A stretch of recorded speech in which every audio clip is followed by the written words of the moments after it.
A cor certa. Oi? A cor certa, vermelho. A cor certa, tintim. Então, Lídia, vamos começar. Esse negócio. Isso, vamos começar esse negócio? Vamos começar do jeito certo. Olha lá. Cantares, essa é para você que é poeta. Que no poema, ao menos, vistosidade e luz de nós dois, criaturas, recrie seu momento. Que da desordem de dois encantamentos, do visgo, do vidro, de palavras duras, coabitem o tosco e o transparente, e desconforto e gosto, disciplina e paixão, discursivo e ciência, construam pelo menos no poema a vizinhança dessas aparências. Uau! Qual é o seu livro? Mostra esse livro aí pra gente ver. Esse aqui é Cantares. Cantares, Hilda foi... Cantares de Perda e Predileção, né? Hilda foi... esse daqui é de 80... Peraí, só um pouquinho. Ele é de 83 e ela foi prêmio Jabuti em 85. Com esse livro. Né? Não é uma qualquer essa mulher. Isso.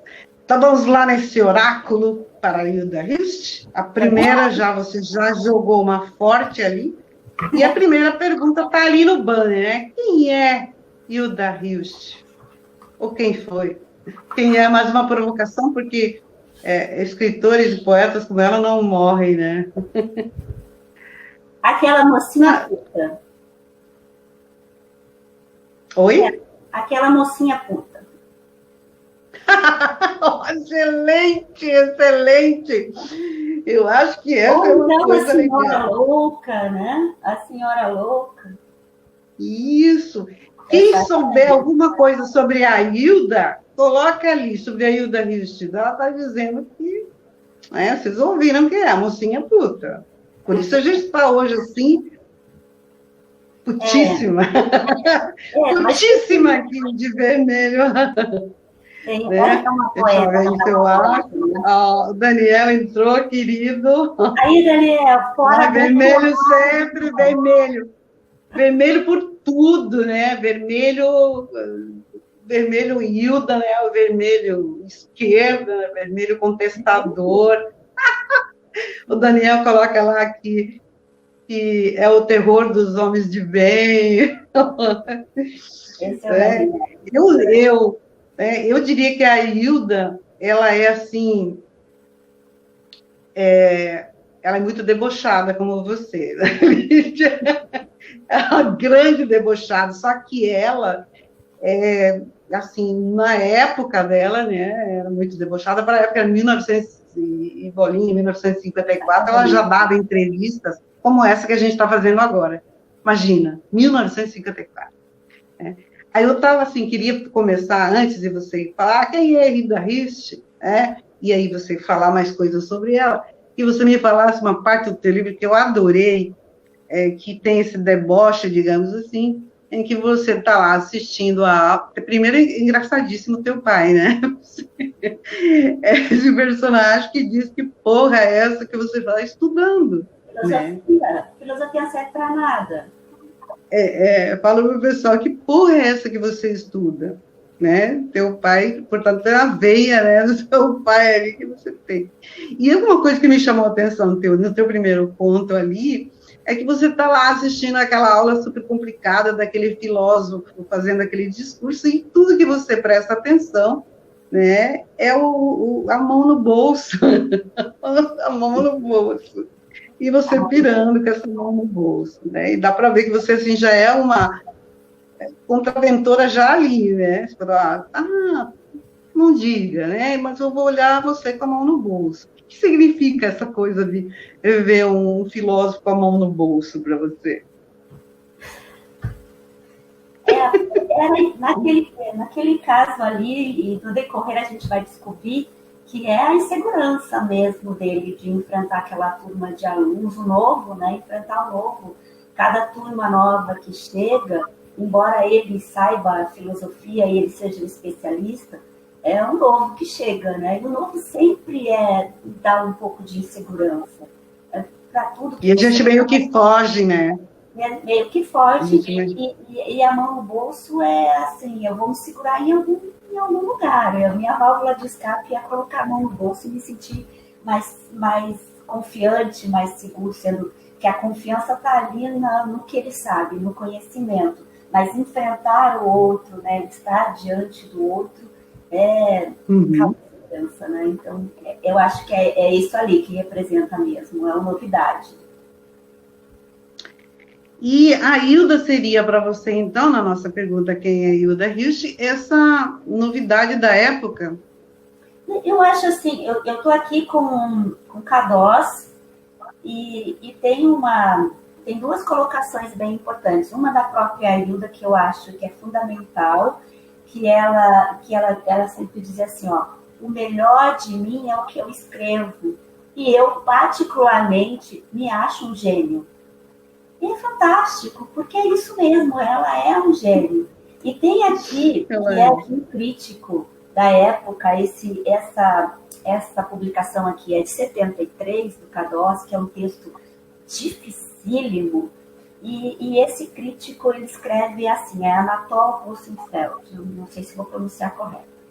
Assim, é raro encontrar no Brasil e no mundo escritores, ainda mais nesse tempo de especializações, que experimentam cultivar os 3 gêneros fundamentais da literatura, a poesia lírica, a dramaturgia e a prosa narrativa, alcançando resultados notáveis nos 3 campos. A este grupo pequeno pertence Hilda Hilst. Então, é isso, Hilda é isso daqui. Né? Escrito, é uma das poucas que chega naquele momento, e a gente até falava, né, esses dias sobre a diferença entre a poetisa e a poeta, né? Sim, ela chega como poeta, ela chega como poeta. No primeiro livro dela, a Lígia Fagundes Telles, que se tornou uma grande amiga, disse assim, aqui há uma promessa de uma grande poetisa. E aí quebrou tudo, né? Porque poetisa ela não gostava, né? Porque, infelizmente, tinha, e ainda tem, essa coisa pejorativa, né? O poetisa, de que é uma poesia menor. E não, como é que eu vou falar que é uma poesia menor, né? Como a gente até já falou disso, assim, se ela era amiga de vários intelectuais, de vários escritores, e eles a admiravam. Carlos Drummond de Andrade é um grande poeta, e Hilda Hilst não é uma grande poeta. Então, esse poetisa, ela não gostava, porque isso é de uma forma pejorativa. Mas eu também já vi outras escritoras, outras poetas falando isso, e eu também concordo. Acho que poetisa, desculpa aí a língua portuguesa, se é o sinônimo feminino de poeta. Alguns poetas homens reclamam, né, de que a gente nega esse lance da poetisa. Na verdade, não é nem para eles falarem muito sobre isso, né? Não tem que opinar. É um espaço muito da mulher, né? Porque assim, é um espaço de luta dela. Então, ela escolhe terminologias, se ela quer ser poeta, é porque ela entendeu que até aquele momento as poetisas, as poetas que nós tínhamos no Brasil, né, ainda eram muito tímidas no seu expressar. Né? Expressar seus sentimentos, expressar o que é ser mulher, expressar seu desejo, expressar seu tesão pelo mundo, expressar seus medos, suas piras, suas fantasias. Né? A Hilda, ela vem para quebrar tudo isso, como bem coloca a nossa amiga Daniela, ela vem com os 2 pés, né, no peito de todo mundo, de todos os poetas, e ela diz, olha, poetisa não, vírgula, sou poeta, né? Então, óbvio que isso aconteceu na época dela, e hoje nós temos aí poetas e poetisas que podem utilizar esse nome de acordo com aquilo que elas entendem que é, né? Mas é importante que a gente coloque as coisas no tempo, né?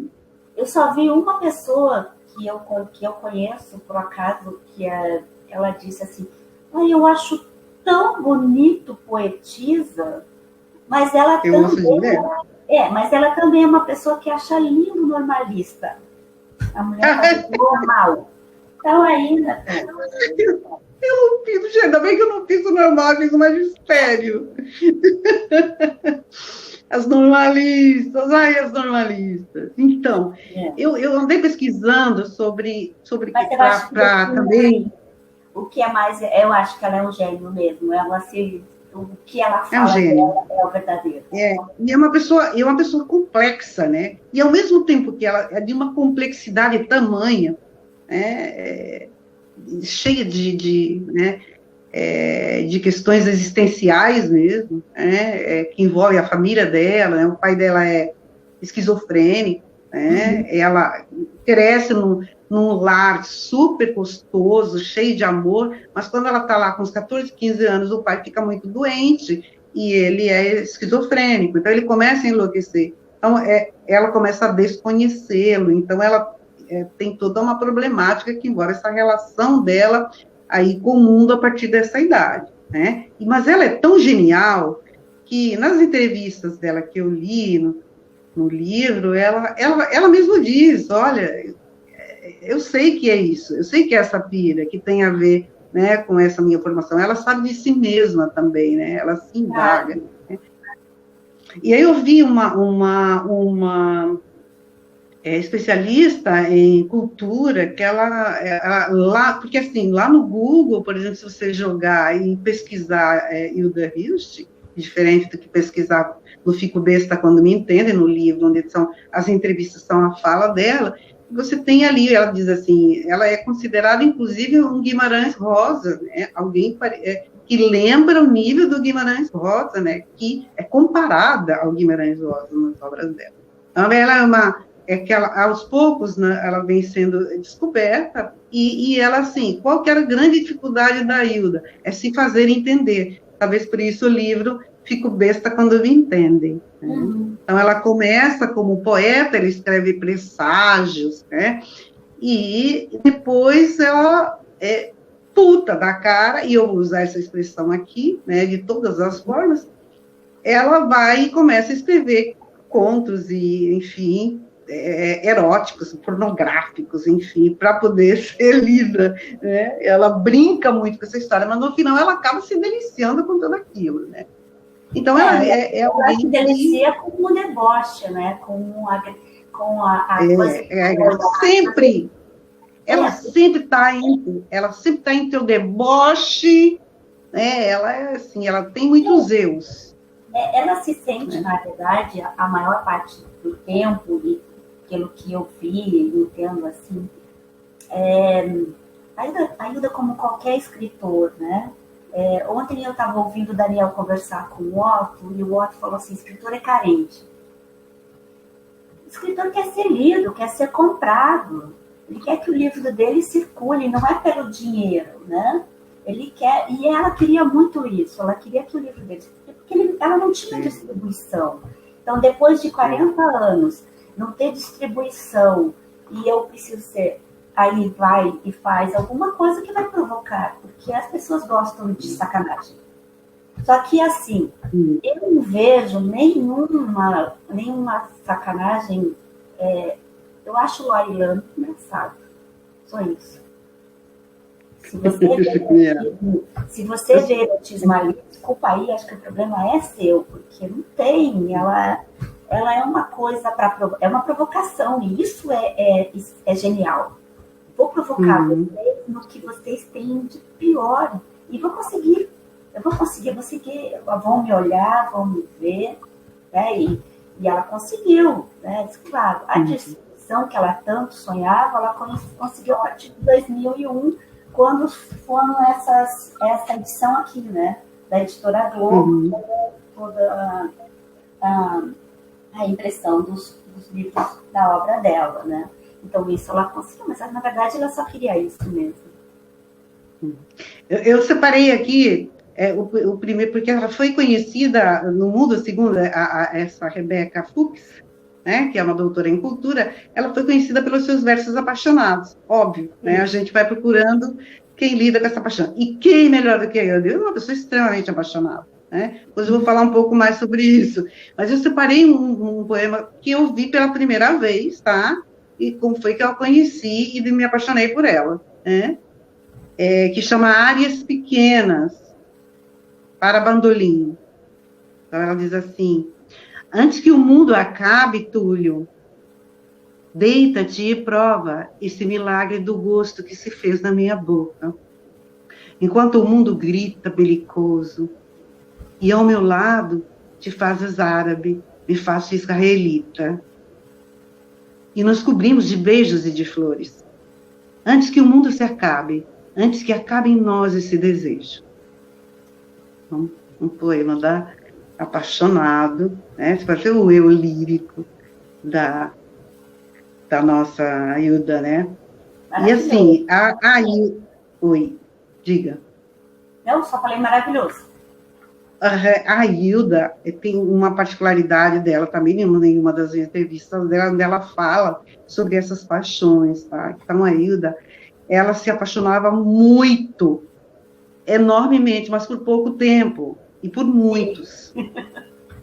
Tá? Ela tinha sério problema com o nome marido, então ela falava, meu Deus, que vergonha, eu não quero ter marido, ela não queria ter marido, mas a mãe dela queria muito que ela tivesse marido. Se minha filha estiver por aí, desculpa, assim, sei lá, né? Às vezes as mães colocam essa pressão em cima dos filhos e ela acabou casando, né? E ela tenta combinar um pacto com ele, que saia com outra, tá? E que não tem problema, que ela também sairia, porque ela se apaixona também por outros, né? Mas ele não aceitou muito, não deu, o último marido, né? Não deu certo, mas ela se apaixonava de tal forma pelos homens, e depois ela, era por um tempo, depois ela não queria mais, ela não suportava mais aquela pessoa, então ela trocava, né, de amor e de paixão, e toda vez que ela tinha uma paixão, ela tinha uma poesia separada para isso. Ela explica, inclusive, que isso é uma questão que envolve o Édipo dela, porque ela era muito apaixonada, o pai dela era muito bonito, um homem muito bonito, então ela vivia procurando esse pai. E aí, assim, já vou dar a entrada da segunda questão para a gente ir falando, né? Que é como é que a Hilda entrou na tua vida, né? Ali no banner, vocês veem como é que a Hilda entra na vida da escritora Lídia Domingues Dias, como é que ela começa a fazer parte da tua vida? Olha, eu estudei letras e nós estudamos, foi bastante limitado. Eu fui lá no século passado que eu fiz, e a gente estudava, né, um geralzão, que eu chamo de clássico, e não fui apresentada a Hilda, e eu sempre gostei de poesia. Eu conheci a Hilda, eu fui apresentada a Hilda pelo Otto, na oficina dele de epifania e construção de poesia, que era Baudelaire, que foi em 2013. E eu lembro que aquilo me chamou muita atenção, eu gostei de cara, não lembro qual era, gostei de cara. E aí eu fui, eu fiquei com aquela poesia, conversei um pouco com o Otto sobre isso, e depois eu já fui, porque eu sou uma frequentadora da Biblioteca Pública do Paraná, né? Porque, vamos combinar, agora vai ficar pior, mas a taxação de livro vai piorar a minha situação, né? Porque tu comprar livro... Eu era devoradora. Então eu vou lá. E eu saí de lá com 3 livros, eu saí com Cantares, com a Morte Odds Minha, e poemas gozosos, malditos e gozosos. E eu li aquilo, achei... Então foi em 2013, de lá para cá, eu cada vez mais leio, releio, faço aquilo que eu posso, já de todos os jeitos. E foi dessa forma que ela entrou, foi apresentada pelo Otto numa oficina, e aí depois, passado um tempo até, o Otto falou da Ana Cristina César, e ela não me empolgou tanto quanto a Hilda, mas foi assim. E ela entrou, ela tem... Eu consegui já influenciar outras pessoas, né? Já consegui, e tentei muitas vezes buscar caminhos assim. Eu já fui em reunião de mulheres para falar de Hilda, e eu fui empolgadíssima, né? Porque aquela pessoa leitora que gosta daquilo que leu, ela quer dividir com alguém, né? E aí eu fui empolgadíssima, falei, nossa, eu vou falar dessa poesia com alguém finalmente, porque eu não encontrava com quem conversar. E chegava lá, as pessoas só queriam falar da trilogia erótica. E debate, eu falava assim, alguém aqui leu a poesia? Não, eu nunca li, a poesia dela é muito difícil. E só encontrei vários grupos assim. Então, a minha andança por aí com Hilda era muito solitária, né? Mas foi assim, foi dessa forma. E você conheceu como, Hilda? Então, eu conheci a Hilda nas redes sociais. Alguém postou, não lembro onde, esse poema que eu te mostrei, que eu li agorinha, tá? No Facebook? E aí foi a partir disso que ninguém me apresentou. Eu não me lembro, mas ninguém me apresentou antes. Na verdade, assim, eu conheci a Hilda de uma entrevista, depois puxando a lembrança aqui, de uma entrevista na TV, mas ela já falando como, ela sendo entrevistada como uma escritora pornográfica, tá? E ela debochando, ela dando, entendeu? Daquele jeito dela. E eu, na verdade, eu a conhecia assim. Então, eu não tinha ideia, assim, né, a dimensão do quanto grandioso era a obra dela e nem conhecia as poesias dela.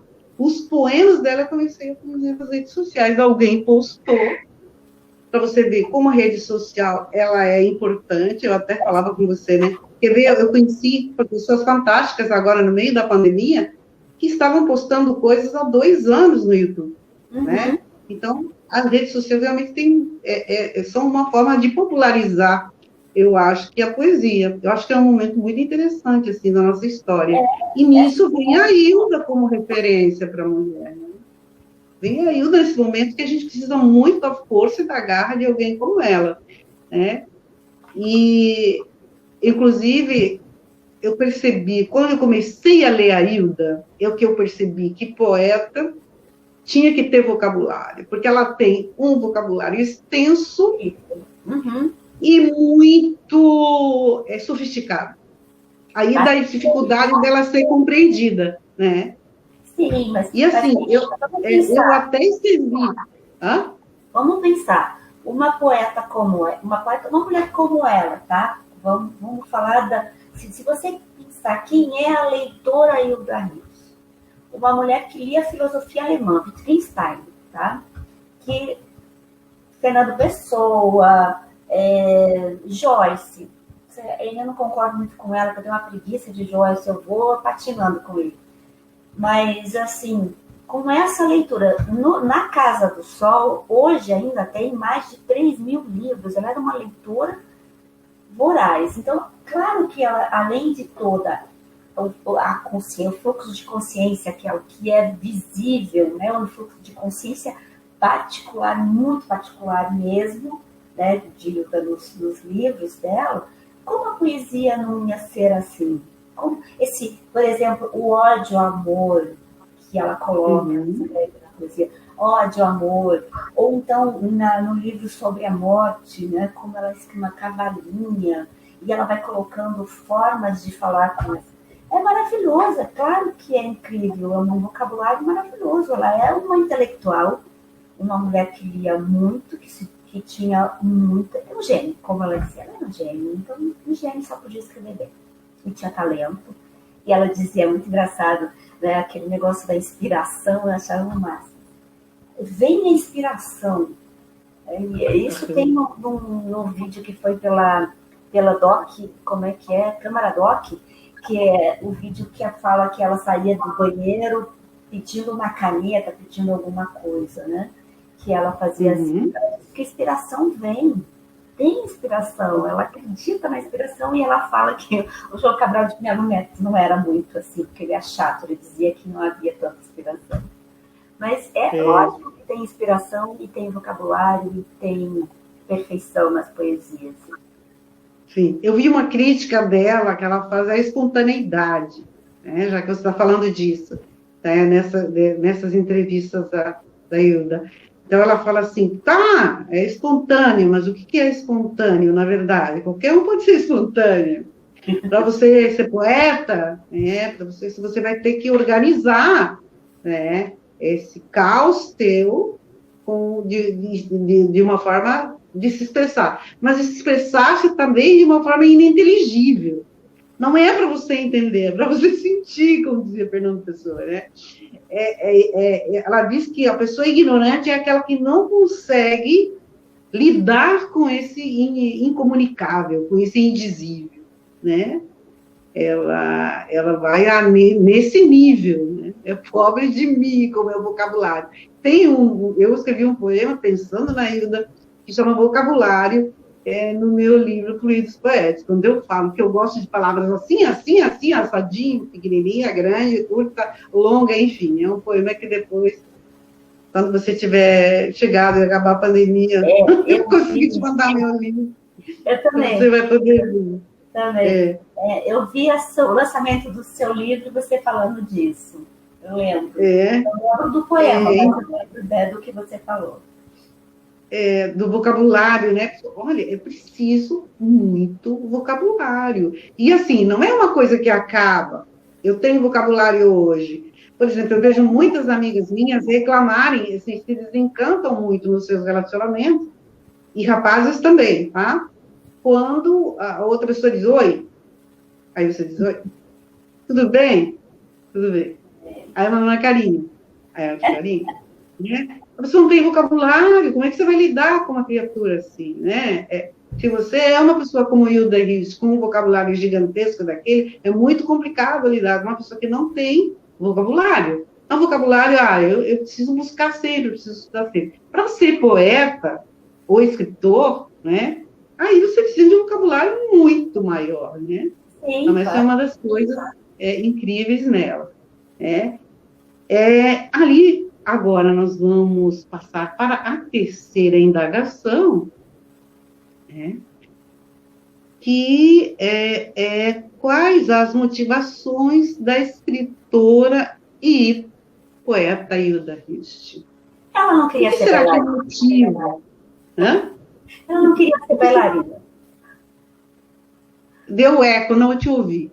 A mãe dela queria duas coisas, que ela fosse bailarina e que ela se casasse. E ela dizia assim, mas mãe, eu não quero dançar a vida inteira. Eu gosto de escrever, então é isso. Ela não queria dançar a vida inteira, não. Eu acho que a motivação está ali nessa cabeça criativa, produtiva, intelecto maravilhoso que ela tinha, né? E uma coisa que o Otto falou também, da outra vez, a gente cita muito o Otto, porque o Otto é muito professor, muito meu mestre, eu aprendi muita coisa com ele. Mas eu separei algumas páginas aqui, onde ela mesma fala sobre as motivações, o que a motiva, né? Se você tem esse livro vermelho aqui, você vai ver lá, uma palestra que ela fez em 1953, ela fala, os meus poemas nascem do inconformismo. Então, se você está bem, está feliz, pode fazer no shopping, mas um poeta, né, ele é um inconformado também. Ela é uma inconformada com esse destino que a mãe dela deu para ela, bailarina e casada, tanto que ela tinha horror, né?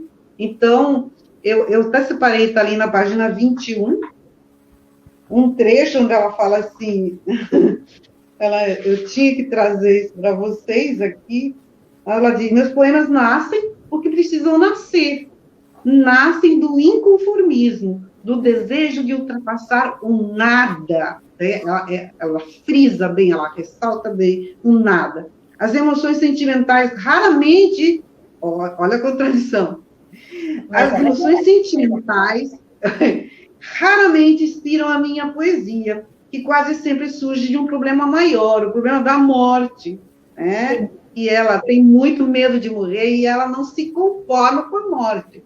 E ela diz, morte não no sentido metafísico, de tudo quanto possa advir depois de acontecido. O que faz nascer a minha poesia é a não aceitação de que um dia a vida se diluirá, e com ela o amor, as emoções, o sonho, e toda essa força em potencial que vive dentro de nós. Então, a gente está num momento em que eu mesmo faço análise também. A gente discute muito na psicanálise, né? A questão do desejo, do amor, a questão do momento. Eu acho que a Hilda tem, né, nesse oráculo nosso, é um momento de falar que a Hilda responde a muitas questões desde aquela época sobre isso. E não era nem uma questão pandêmica, ela já respondia, né? Ela dizia que a poesia, sim, era uma forma de você se eternizar, era uma forma de você sair do nada, era uma forma de você amar eternamente, né? A poesia é uma forma de você amar e se apaixonar e 1000 vezes e amar eternamente, e de não morrer. Por isso que o Daniel até colocou ali no comentário, né? Ele nos compra e nos ame, né? Sim, então, eu acho que... Se eu responder, já vou entrar no outro... Então, eu só queria trazer essa parte ali, né? Já estamos, né, no avançar da hora, aí eu vou só ler mais um poema dela para você, e a gente passa para a próxima questão.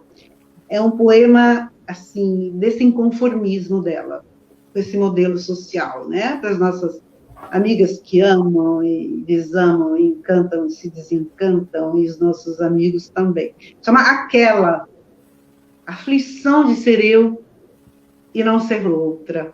Aflição de não ser amor, aquela que muitas filhas te deu, casou donzela, e à noite se prepara e se adivinha, objeto de amor, atenta e bela.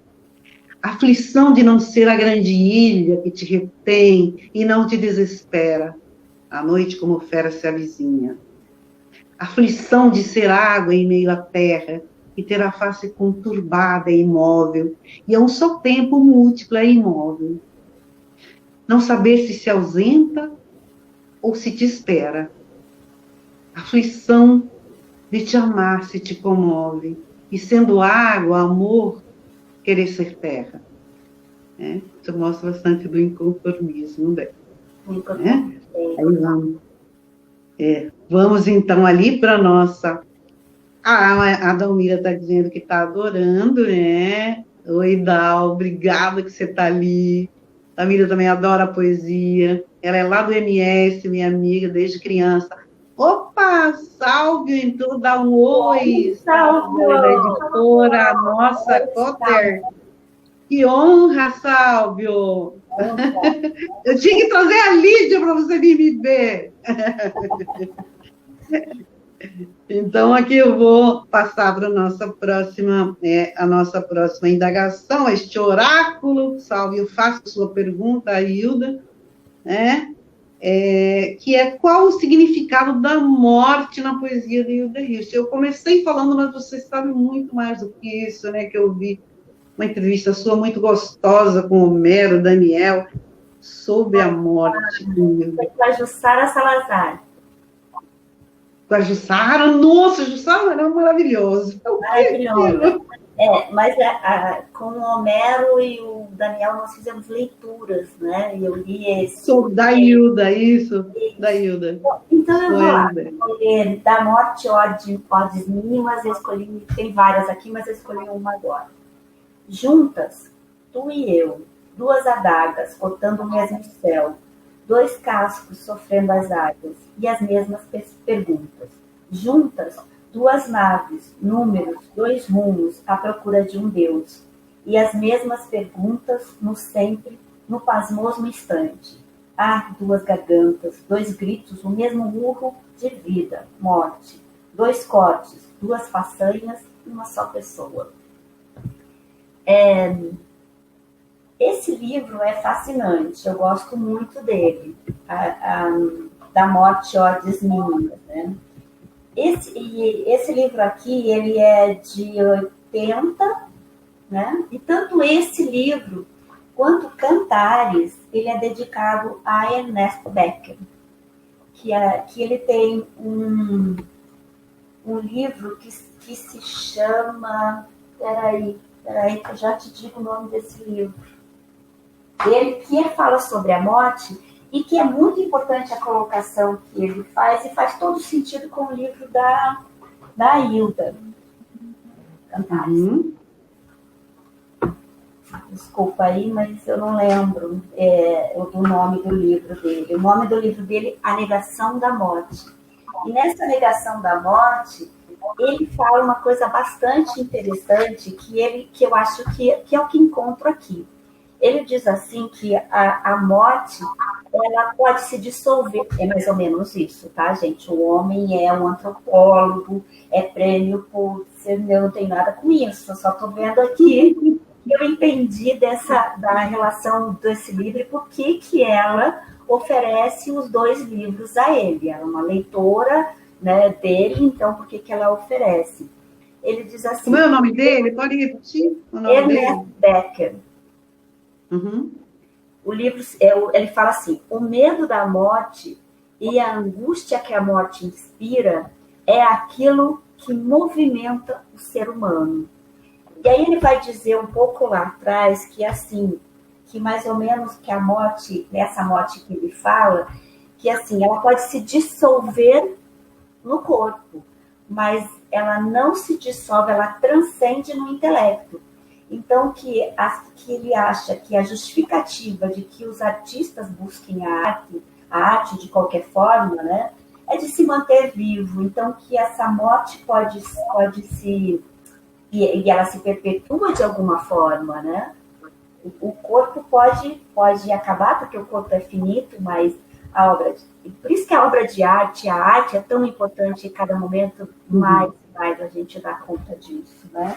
E sim, essa relação que a Hilda coloca aqui com essa morte é de angústia, mas é uma relação também de eu estou criando algo, né, que eu vou transcender essa morte. E a melhor forma de transcender essa morte é a poesia, é a arte, é levar isso, perpetuar isso. Então, isso é muito fácil de encontrar aqui nesse livro, né, no texto, e aí, assim, e são odes, né? Então, são canções de exaltação à morte. Então, não é só medo, porque mesmo para o medo você exalta, né? E acaba tendo. Tem uma bem pequenininha aqui, vou passar. Outros nomes que ela dava muito bonito. Túrgida mínima, como virás, morte minha, intrincada nos nós, num passadiço de linhas, como virás? Nos caracóis, na semente, em sépia, em rosa mordente, como te emoldurará? Afilada, ferindo como as estacas, ou docíssima lambendo, como me tomarás? Então, é o mesmo, mas é um cutucar também essa morte, né? Então, aí, como o Homero diz, ela tem uma relação erótica com a morte, né? Sim. Ela também dizia que a morte não assustava, porque ela tinha uma relação assim, ela já tinha provas definitivas de que a existência na eternidade. Então, essa existência na eternidade, eu acho que vem, claro, agora sou eu, né? Não é Hilda falando, sou eu compreendendo isso que eu leio, né? É engraçado, é angustiante, mas é engraçado, é bonito, é belo, né? Essa morte toda que tem aqui tem tudo isso, porque ela se jogava a isso tudo, né? Aqui no livro, quem faz a introdução do organizador desse aqui é o Alcir Pécora, né? Então ele diz assim: espiar a morte aqui é também descobrir uma singular rotina para viver. No limite, as odes de Hilda acabam por montar uma espécie de piquenique civil para receber a própria morte, que mora na vizinhança. Então, esse medo mesmo de que morte, que hora que você vai chegar, como é que você vai ficar próximo, mas ao mesmo tempo de que quando eu fui entender por que ela dedicava ao Ernest esses livros, né? Então, ela bebe naquela fonte, né? E eu fico atrás das fontes dela, tentando ver as fontes dela para ver se eu consigo beber um pouquinho só da água dela. Então, é assim, um alimenta o outro, né? Isso também né? Na verdade, ela é uma moira, né? Uma maga, ela costura coisas, ela é muito complexa, ela vai costurando coisas assim fantásticas. Inclusive, esse inconformismo com a morte leva ela, aqui pelas entrevistas que ela dá, a entrar para um grupo que começa a tentar descobrir sons que aparecem, se sobrepõem, né, a sons do cotidiano, sons do além, digamos assim. Mas ela vê isso como um experimento científico, ela não vê Sim, isso. sim.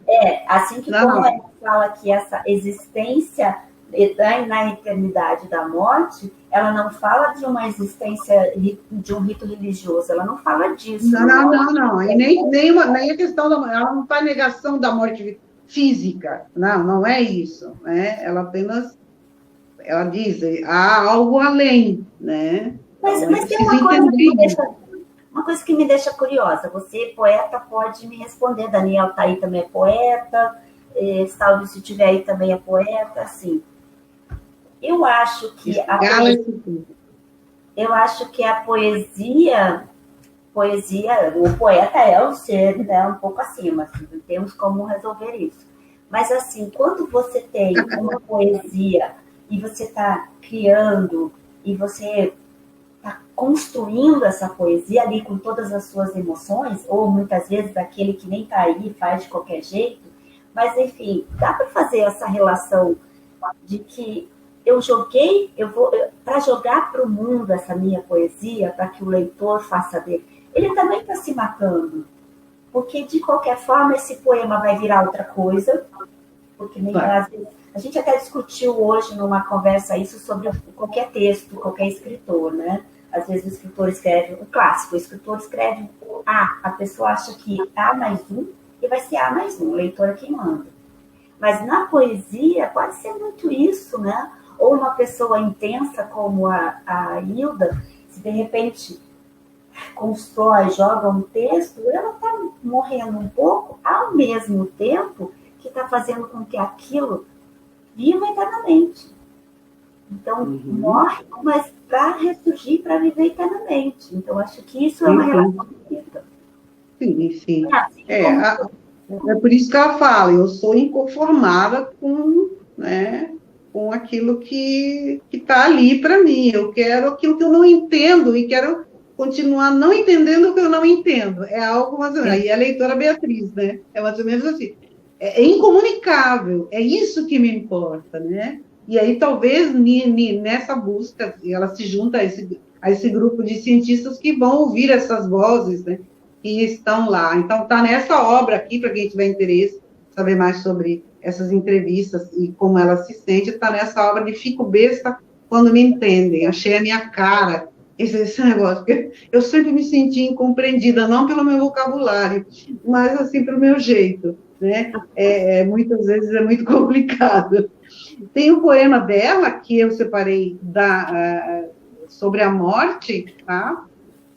Que diz assim: por que me fiz poeta?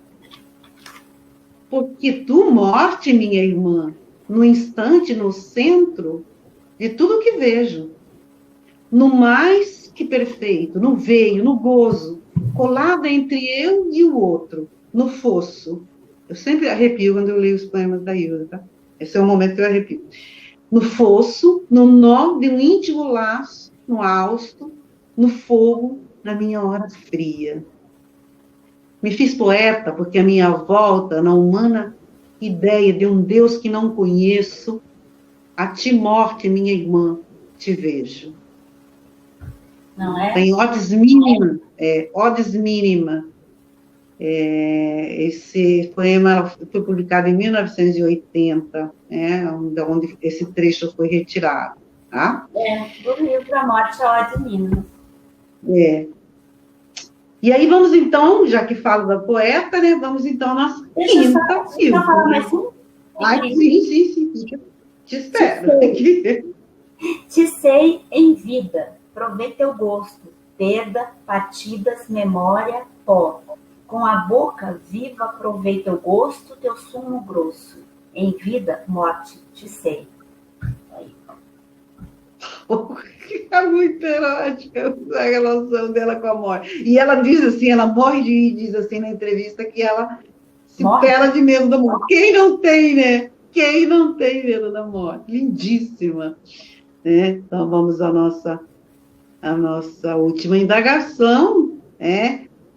O que é ser poeta na visão de Hilda Risch, que a gente já está falando aqui, né? Mas acho que dá para a gente ir implementando mais. O que é ser poeta? E assim, no nosso caso, no meu caso, que sou principiante... No meu caso, que sou principiante... Então, eu sou uma principiante, assim, nossa, muito maluquete, porque, assim, principiante na publicação, porque eu escrevo desde menina, né? Mas eu fui juntando esses poemas todos, né? E ainda tenho muitos, e eu estou escrevendo alguns durante a pandemia que eu já vi que já são de outro nível, assim, digamos assim, né? Vocabulário, quebra-cabeça, aquela coisa toda. Mas, assim... Eu, na verdade, o que acontece? No meio da pandemia, eu lanço 2 livros, um da minha área, da educação, né? E outro da poesia. É óbvio que eu não consigo, perdoem, eu não consigo comemorar o meu lado do trabalho intelectual como eu comemoro o meu queridinho Fluidos Poéticos, né? Então, óbvio, viver com a Hilda o que é ser poeta, né? Né? Já falamos um monte sobre isso, mas assim, uma expressão dela que eu gosto muito, que está aqui eu perguntava para ela, como é que é esse negócio? O que é ser poeta? Ela disse, ser poeta é uma merda. É uma merda. É uma merda. É uma merda ser poeta. Ela diz, puxa, a gente leva anos para ser lido, às vezes morre por ser conhecido, na maioria das vezes, poucos, né, são lidos na hora. Então, a gente sofre um problema seríssimo em relação, mas é uma paixão, né? É onde a Hilda se apresentou, da obra que eu conheço, da melhor, do seu eu lírico, no melhor do seu momento, do seu vocabulário, enfim. É claro que depois ela se diverte muito com os contos dela, eu também não posso falar porque eu não conheço, né? Eu leio mais as poesias dela. E vou ler agora, claro, com calma, todos, que eu tenho muita coisa para ler, inclusive o seu na frente. Tá? Mas aí, assim, nós já falamos ali o que é ser poeta, né? E aí, eu acho que dá sim para trabalhar, tem umas páginas aqui que eu separei, onde ela fala também sobre, se eu na página 85, que ela vai responder algumas dessas questões. E ela fala em uma entrevista que escrever é ruim demais escrever, porque ela sofre, às vezes ela tem febre, ela disse nessa entrevista. Que ela assim, eu tenho febre. Como é que as pessoas falam que escrever é fácil? Não é fácil. Mas eu acho que o dela é porque ela é muita coisa, é muito intenso, né? Então é angustiante. Exatamente. Eu acho que a relação dela com dizer que é uma merda, porque é muito sofrido, tem febre. Ela diz assim, eu não sei tanto que as pessoas dizem que gostam de escrever e que ficam felizes na hora de escrever, né? Ela diz, Hilda, tá? Ela diz, porque para mim toda escrita é um sofrer, né? Muito grande. Ela faz uma diferença entre quando se cria a poesia e quando ela está escrevendo a prosa, tá? Então, assim, a poesia, ela diz, nossa, muito parecido o processo criativo dela. Ela viu ela imaginou, ela olhou o mar e viu uma égua sob a lua. Aquilo ficou na mente dela. Ela viu aquela égua e ela produz uma poesia sobre essa égua, fica na mente dela, e a poesia, ela mais ou menos já vem inteira na tua mente, naquele momento, aquele rascunho, depois você só vai mexer um pouquinho no quebra-cabeça, certo? Para a Hilda, óbvio, né? A Beatriz ainda tem uma caminhada maior ali para mexer. Não. Ela diz que a prosa não, a prosa você mexe mais. Constrói. E é verdade, que eu tenho alguns pontos que já estão escritos, que eu vou e volto. A poesia não, se ela não me saiu do jeito que eu gosto, eu jogo fora, sabe? Então, Olha, ela fala desse processo da poesia, de produção de o poesia. processo pode ser diferente mesmo, e com certeza é. Pode. Mas para o leitor, ela é poética sempre. E ela diz assim... Ela é muito poética, assim. É difícil, mas ela vai numa construção que é, mesmo nos contos, por exemplo, contos de escárnio, tem um monte de... Ela fala muito dos órgãos genitais, mas ela fala com poesia. A forma, porque o ser é poético, não tem como. Ela faz com poesia sempre, qualquer texto. Então, o processo dela de escrita pode até ser diferente, mas o resultado é poético. Para mim, leitora dela, é poético. E ela diz assim também, quando ela diz isso, né? As pessoas perguntam sempre por que a gente escreve, e eu fico pensando em todos os motivos que, de repente, levam uma pessoa a escrever. Isso é fala dela, tá? Numa palestra que ela está fazendo. Não, numa entrevista que ela dá ao Estado de São Paulo. E aí ela escreve assim, eu fico pensando nos motivos que levam, de repente, uma pessoa a escrever, e penso que a raiz disso em mim está na vontade de ser amada, como colocou Daniel ali, numa avidez pela vida. Quem sabe também não é uma necessidade de viver o transitório com a intensidade. Eu gosto muito dessa mistura que ela faz, né? Aquilo que está por vir, e daí a ideia da morte é com angústia que move o sujeito, né? A própria psicanálise explica que a angústia move o sujeito. A angústia é importante que ela move. Sim, a angústia move o ser humano. Diz, quem sabe também não é uma necessidade de viver o transitório com intensidade, esse transitório com intensidade, porque as questões das paixões dela, né? É transitória, é por algum tempo, mas ela se apaixona profundamente. Uma força oculta que nos impele a descobrir o segredo das coisas. Então, ela se joga na paixão, não tem medo. Ela tem medo de casar, o resto, né?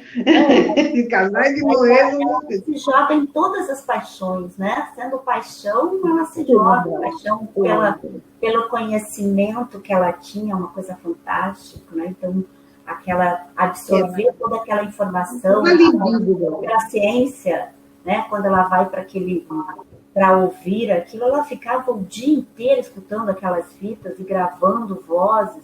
Então, sempre movida muito a paixão, né? Uhum. E também ela diz que o ato de escrever revela insegurança. Ela diz que todo escritor é um ser frágil, inseguro, ansioso, que procura resposta para todos os mistérios da vida. Daí, de vez em quando, vocês vão ver, ai, que chata, ela está naquele estado, né? Então, ele está naquele jeito, oh, meu Deus, né? Então, a gente é um ser frágil, né? Ela diz assim, poxa, ela era muito cachorreira, viu, gente? Quem gosta de cachorro aí? Ela tinha 27 cachorros. Chegou a ter mais. Ela tinha uma meia dúzia que dormia com ela. Ó, já tem gente aqui que gosta de cachorro, quer ver? Vamos ver quem que falou aqui que gosta de cachorro. Opa, nós temos aqui a Gislaine falando que escrever é um processo construir e desconstruir constante, minha colega Gislaine, e sempre existe um olhar diferente a cada vez que faz a leitura. É um tormento apaixonante de busca e abstração. Uau! Sim, é isso mesmo. Me arrepiei. A poesia sempre me arrepia. Quando é boa, ela me arrepia. Né? Então, a Hilda, ela era muito cachorreira, para quem gosta de cachorro, ela gostava de cavalo, ela gosta de bicho. Ela fala, a poesia não é eu estar olhando e curtir, não é isso. Mas era da personalidade dela, só para a gente revelar um pouco do humano, né, também da Hilda, não só da poeta, mas daquela pessoa do cotidiano. Ela vivia num sítio, ela se afastou, né? E aí ela vivia com 27 cachorros. Ela se afastou porque ela namorava muito. Ela era terrível. Vou parar de tomar Manhattan, né, na cidade, em São Paulo.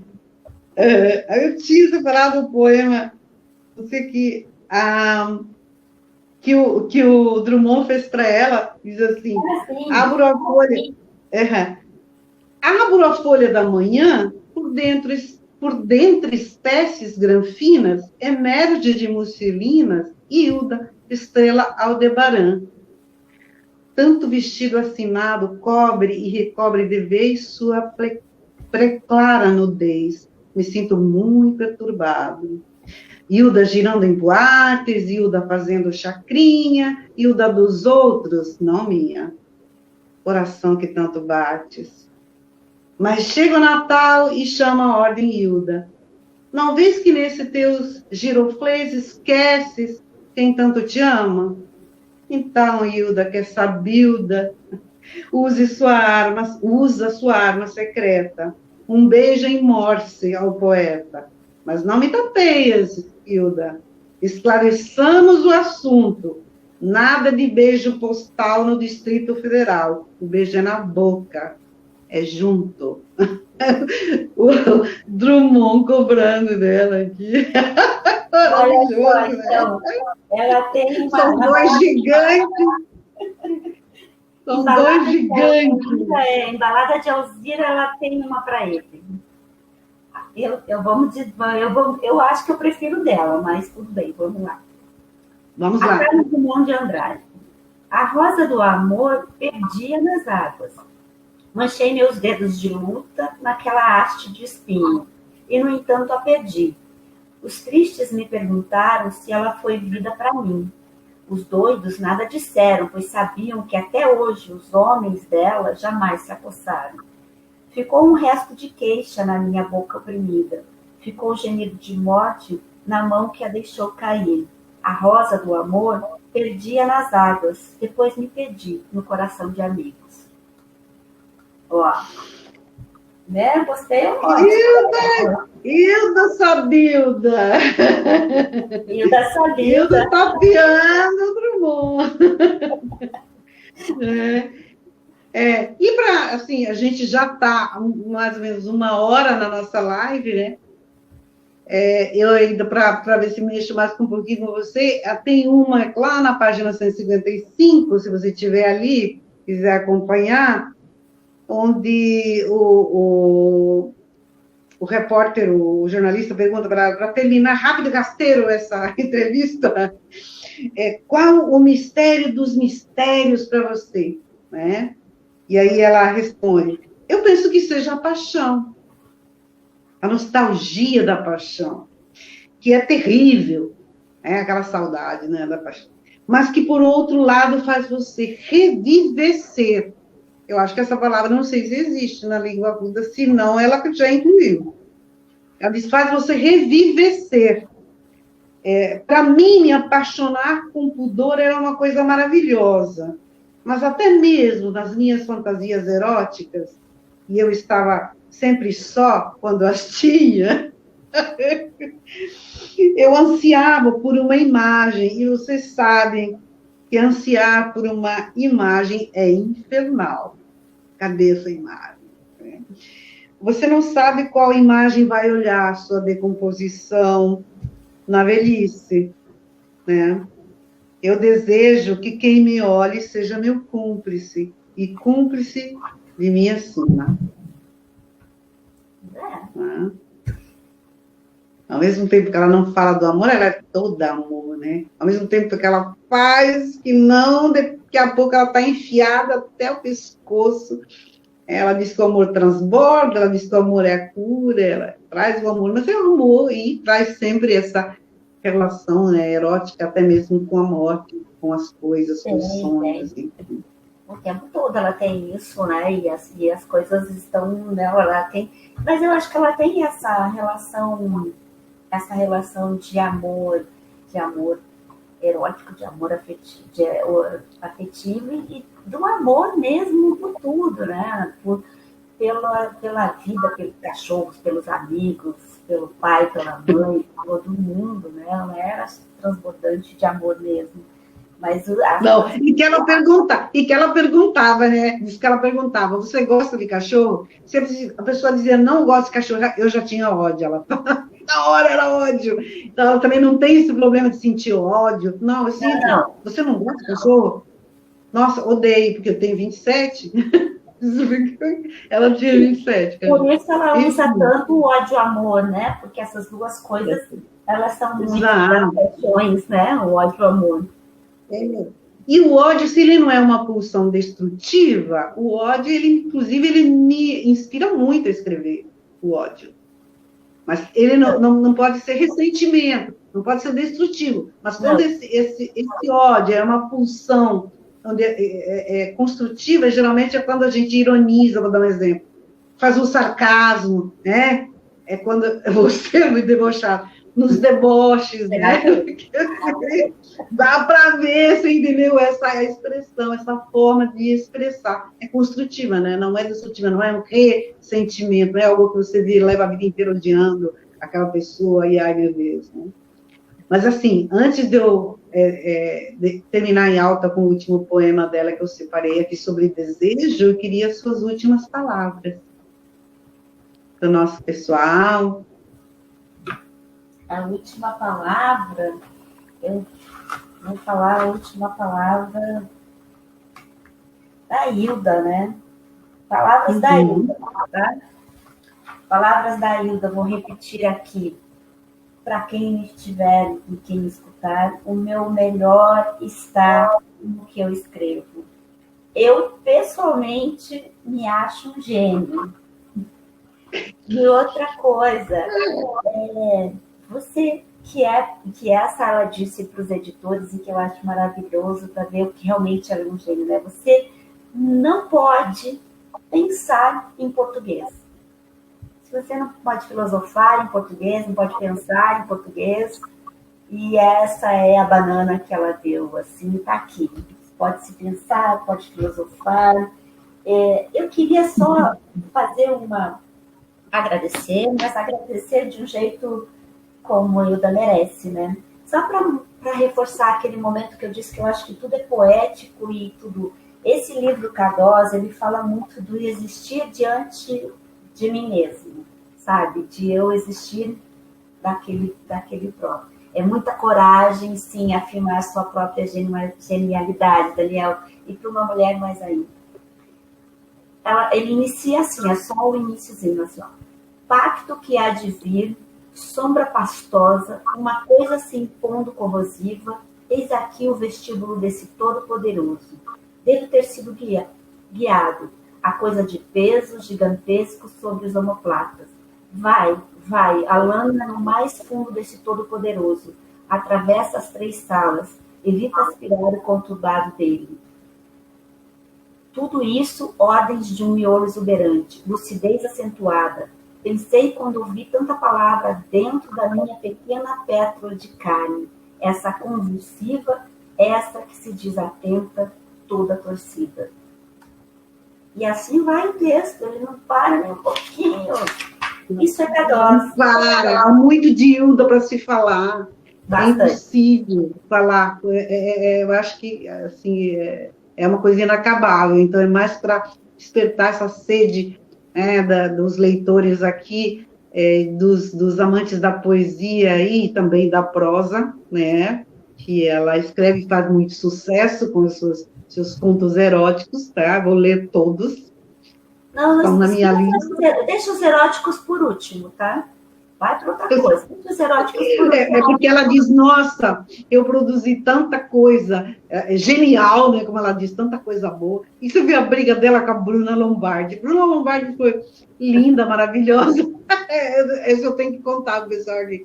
Bruna Lombardi, linda, maravilhosa, que vocês sabem, né? E o que é aquela mulher de bonito. Fez uma entrevista com ela. E aí surgiu uma fofoca que a Hilda teria falado alguma coisa sobre a Bruna. Eu disse, mentira, isso é fofoca. O que eu disse apenas é que um poeta ou um escritor que escreve coisas maravilhosas deveria ganhar muito mais do que a Bruna Lombardi está ganhando só por causa, né, das perguntinhas dela e da beleza dela. Então, ela traz ela se posiciona fortemente em todas as questões que ela coloca. Sexo, ela diz, adoro. Ela diz sexo, adoro. né? Então não tem problema. Isso lá em 1950 ela já dizia, adoro. Há muito tempo que eu não faço, ela dizia, mas eu lembro que era muito bom. Era Eu bom. gosto muito. É ótimo. Olha, Beatriz, muito obrigada pelo convite, foi muito legal. Olha, passou 1h30 aqui, muito bom falar da Hilda sempre. Eu que sou muito honrada. Eu te descobri e ser essa amiga poeta nessa dimensão, eu acho que é tudo que eu esperava no meio dessa pandemia. Ganhei você, ganhei Daniel, Gustavo, as minhas amigas ali que gostam de poesia, a gente trocando, né? E quero terminar com um poema sobre desejo da Hilda, que é curtinho, tá? Mas, assim, adoro declamações, né? A gente vai falar uma outra hora, numa outra live, sobre declamações, né? Aí, assim, porque ela diz assim, porque há desejo em mim. Porque há desejo em mim é tudo cintilância. Antes, o cotidiano era um pensar alturas, buscando aquele outro decantado, surdo a minha humana ladradura. Visgo e suor, pois nunca se faziam. Hoje, de carne e osso, laborioso, lascivo. Tomas-me o corpo e que descanso me dás. Depois de lidas, sonhei penhascos. Quando havia o jardim aqui ao lado, pensei subidas onde não havia rastros. Extasiada, fodo contigo, ao invés de ganir diante do nada. Esta é a Hilda Hilst, a nossa genial poeta e escritora Hilda Hilst. Quero agradecer enormemente. Linda, né, Gislaine? É Hilda. E agradecer todo mundo que esteve aqui. Teve bastante gente na nossa live hoje. Você me deu sorte na vida. Salve, eu vou roubar de você. Daniel, eu vou roubar de você. A minha querida Lídia. Um abraço para todo mundo. Beijo enorme, Gislaine, Daniel. Salve, Adal, te amo, Dal, minha amiga de criança. Lídia. Jucemara, a minha amiga aqui de Matinhos, querida. Simoni, amo você. Lê, minha diretora da escola, um beijo enorme. Quem escreveu o nome aqui eu consigo ver. Depois deixa todo mundo um oi, porque tem um monte de gente aí que não deu um oi ali, aí eu não consigo ver o nome das pessoas. Depois eu vou ver no PC ali e agradecer, tá? Vocês invisíveis, um beijo enorme. Nós vamos indo, tá bom? Fiquem aí com Hilda. Tchau. Tchau, tchau.